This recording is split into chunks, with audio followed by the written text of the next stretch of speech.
So Jonathan, tell me, what are we going to taste today? We are just releasing our 2005 Textbook Cabernet from Oakville District in the Napa Valley. Okay, great. Well, let's give it a test drive.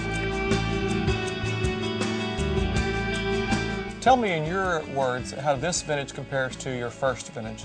It's pretty similar. The vineyard source is virtually identical on the east side of the Oakville District. We only made about 9 barrels, so we really know every single barrel very, very well. So help me out, 9 barrels adds up to what, about 200 cases? It's a little more than 200 cases, yeah. Okay. Most wineries spill that in a day, but that's all we make for the entire year. Well, I think this is delicious. I guess what really impresses me is the depth of flavors, the real concentration, the smooth texture, really viscous. That's what Oakville is about. You want that richness, but it also has some smoothness. So Jonathan, tell me a little bit more about your vineyard source for this Cabernet. The location of the vineyard is next to Screaming Eagle. It's a place called the Boulder Field. It's literally strewn with boulders, some big, small, etc., that have fallen off of the Vaca Mountains. And that's a great place for Cabernet. What's funny is that on Highway 29, where a lot of famous wineries are, that's really not the best soil. The best wines from Oakville are going to come from the far east side or the far west side. Okay. This vineyard is right on the Silverado Trail. Across the street, Joseph Phelps makes his Insignia. Also a great wine called Dalla Valle, which is right up the road there.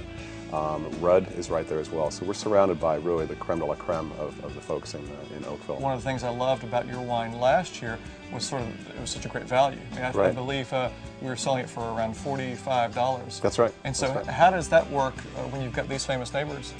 Yeah, it's interesting. We do not own a $35 million winery, so we don't have to pay for that. Not yet. Not yet, right. And when we're making only 9 barrels, we're really offering it just to our friends and those who really, really enjoy this wine. So we're allowed to really save a lot of costs that way, and that's why we can show this great Oakville 2005 for $45. Another significant component is how much I'm paying for grapes. Oakville grapes are very, very expensive.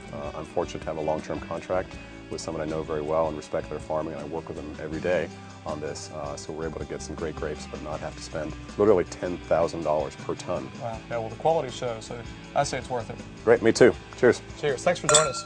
My pleasure.